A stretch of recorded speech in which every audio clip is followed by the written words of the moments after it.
So ayun nga, nag-request yung aking panganay na gawan ko daw ng masarap na recipe itong aming lumang tinapay. At kita nyo naman po, mukhang nagustuhan talaga niya. So yan lamang po yung ating mga sangkap na gagamitin. So bali ito nga po ay yung ating paluma ng tinapay. Bari gumamit po ako dyan ng 6 na slice kasi 3 pares po yung gagamitin ko dyan. So pwede po kayong gumamit dito ng plain na mayonnaise ha. Tapos ayan, naglagay nga po ako dito ng pork and beans and grated cheese. Mas maraming cheese, syempre mas masarap po yan. So ayan, after po nyan, dito sa ating isang kawali ay nagtunaw ako dyan ng butter. At hahayaan nating mapalutong dito yung kabilang side ng ating tinapay. So syempre, sa mahinang apoy lamang po natin yan lulutuin. Then kapag malutong na itong kabilang side ay atin po yung babaliktadin para mapalutong din itong kabilang side ng ating tinapay. Nag-add na lang din po ulit ako dito ng butter. Actually mga mami ko ay pwede kayo maglagay dyan ng kahit anong palaman ha. Pwedeng hotdogs, ham, bacon, or corn tuna. Naku, lahat po yun ay masarap. At kapag malutong na, aba, syempre, pwede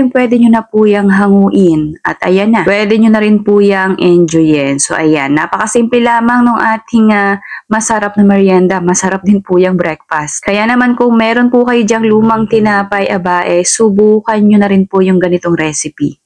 So sana nagustuhan nyo po yung ating recipe ngayong araw ha. Thank you for watching. Serve and enjoy!